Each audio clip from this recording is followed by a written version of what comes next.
Dearly beloved, we are gathered here today to get through this thing called life. And I know she'll be the death of me, at least we both be now.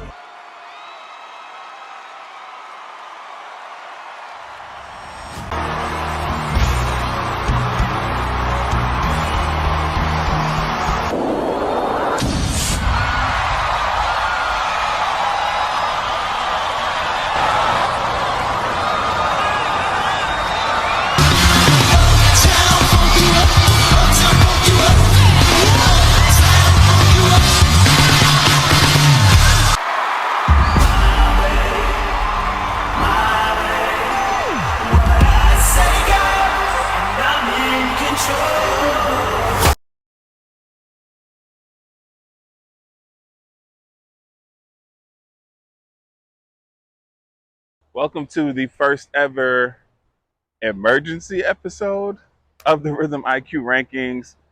This is stemming from the fire Super Bowl halftime show that Usher just gave us, which made me want to go back, watch a couple, and figure out what are my top 5 favorite Super Bowl halftime shows. Let's get into it. It's happening. It's happening. It has happened, ladies and gentlemen. Yes. Woo! And as usual, always got to have my honorable mentions. The Weeknd was one of my favorites. Most people didn't understand it because they didn't follow the entire story. Rihanna's was fire. Dancing with her belly and all of that, dope. Her mic was on. Bruno Mars' performance was amazing. Barely made or missed the cut. And then Coldplay.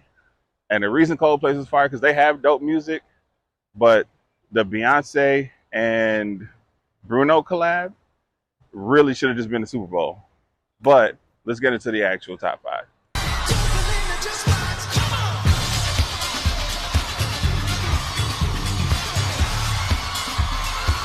So for number 5, I'm just going to ask for the grace to let me finish before anything else, because this is going to be blasphemy. This is going to be all this and that. But at number 5, I have the 1993 Super Bowl halftime show, which was Michael Jackson. And I know immediately, if you didn't already click off, you're cursing me out, and that's cool, but just understand why. Mike only performed 5 songs, which means normally they're allotted like 13 minutes to do their whole set. About 3 of those minutes was him standing still. He was lip syncing the entire performance. He did use deep voice mic. He was talking and you could hear the crowd and everything. And as soon as he finished speaking and started singing Heal the World, he went to high voice mic again. And it was just too obvious that he was lip syncing. But even with that, phenomenal performance. Mike is always going to perform on a level that most people can't get to. The dancing, amazing. The energy, amazing. The message, amazing. Because of course that was Heal the World, black or white, just trying to preach love and just put love on the grandest stage, which is the Super Bowl halftime show. But if you actually go back and watch it now, you'll realize that there were a couple that could be given that spot over Michael at 5. But if you just believe, there's nowhere we can fall. At number 4, I gotta start with a quote from the great Biggie Smalls. Whoever thought that hip hop would take it this far? Because at number 4, I got the first ever hip hop halftime show, which was spearheaded by Dr. Dre. He had the whole West Coast. Well, I'm not even gonna say he had the whole West Coast because realistically, it was just him, Snoop, and Kendrick. And then he had Mary J, who's from the East Coast. He had 50, who's from the East Coast. He had Eminem, who's from the Midwest. But as a collective, just the whole production was fire. The set, just it being so interactive, where they're going up and down the stairs and sitting on the couch and still vibing out to other artists. Normally when you have a guest on these Super Bowl halftime shows, they walk off the stage somehow. But you get clips of 50 and Mary sitting next to each other, just bopping and vibing out. It was just hit after hit. Even Dre paying an extra $7 million, I believe that's what the number was, to make sure the soundboard in front of him, even though it was all white, was fully functional. He was fully in control of the entire set. It was amazing. At the moment, I was hit with recency bias, and I was like, nah, this might be top 3. But then when you really sat down and looked, it was up there. It's in my top 5. It's at number 4 for a reason, because 1, 2, and 3, they're just unbeatable at this point. The clock's run out. Time's up. Over. Snap back to reality. Oh, the goal is gravity. Oh. Now, at number 3, I was really torn about putting this at number 3 because this is one of the greatest Super Bowl halftime show performances of all time. Like, there will be no denying or debating this at all. You can debate the placement, but not the fact that it belongs on this list. And I might be a victim to recency bias, but I got Beyonce's 2013 Super Bowl halftime show performance. And just like with the mic situation, the Beehive now has clicked off, and we're probably in a safer space now. But Beyonce at 3, again, it's tough because 1 and 2, I might have been hit with recency bias. But before even thinking about anything else, that performance alone was just amazing. The microphone, of course, when you're dealing with Beyonce, it's on and it's in sync. It's what it's supposed to be. Everything is lined up perfectly. Vocals, performance, the set list was amazing. She brought out Destiny's Child, amazing. Of course, nostalgia rules all in these situations. And then not only did she bring out Destiny's Child to perform some of their hits, she actually kept them around to do background vocals for Single Ladies, which is just a fire look, where it's just like, y'all are superstars in your own right, but y'all here to support me right now. Of course, it's Beyonce. Who's going to say no to that? Wait. Kelly Michelle, can y'all help me sing this one? Show up, baby. All the single ladies. And let's definitely not forget how she closed out that set with Halo in full vocal mode, full Beyonce snap mode with the hair going and just in front of the fans at that. Still not missing the beat with fans grabbing at her kneecaps and stuff. Slaughtered it. I almost said slayed it, but that's not one of my terminologies. So, you know, Beyonce at 3.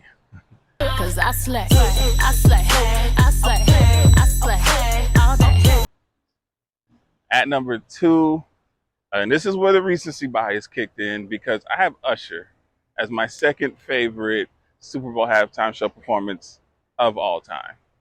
His set was perfect to me. And it's crazy that, you know, the internet being the internet, you see people who give takes such as, oh, I think it could have been better.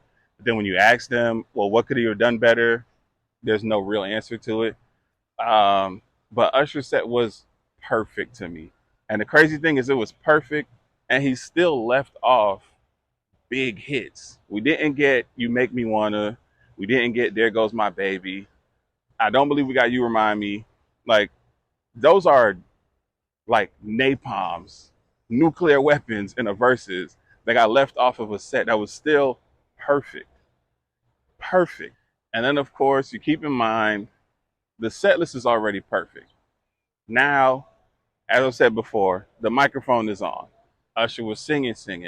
And it may not have been perfect because, of course, he's dancing, he's skating, he's moving around, he got to catch his breath. But it was as close to it that should be expected. Usher, real deal, gave a great vocal performance as well as a performance in terms of the dance, the skating. He brought the world to the A. It was just fire. And you consider his guest. Luda killed it. Lil Jon, of course, Lil Jon's going to have the crowd because that's his crowd. Alicia Keys looked amazing. We're not going to talk about the voice crack situation. We're not even going to talk about Usher hugging on her too much. Me and Swiss got that. We're going to take care of that on our own time. Jermaine Dupri, you're getting flamed. I'm not going to do it, but you're getting flamed online. But it's still fire to see him. will.i.am, everybody thought you were Kanye, but it was still fire that he came out, did his thing. I think her might have been the highlight of the show, aside from Usher. Just that whole guitar solo was amazing. The whole set was perfect to me. This is officially my second favorite Super Bowl halftime show of all time.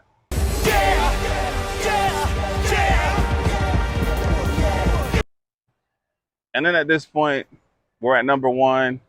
And from what I've already named, this should be fairly obvious who number one is. We've talked about superstars, we've talked about icons and legends, and then we have the symbol of all of that, the greatest. We got Prince.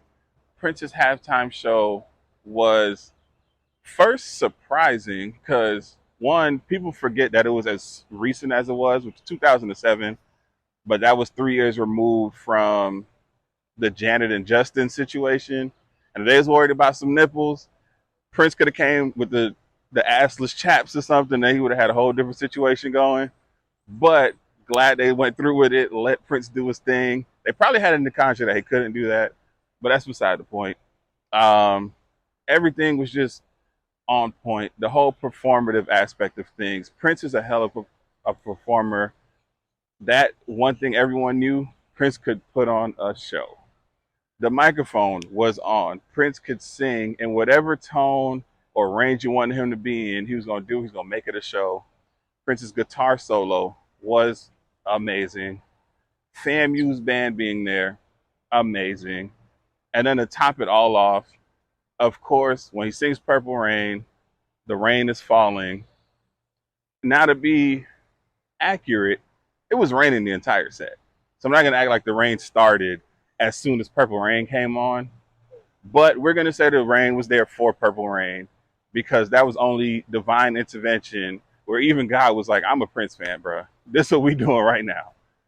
Prince at number one, the most amazing Super Bowl halftime show there will ever be. I don't see anyone topping that set, that show. It just is what it is. Prince at one.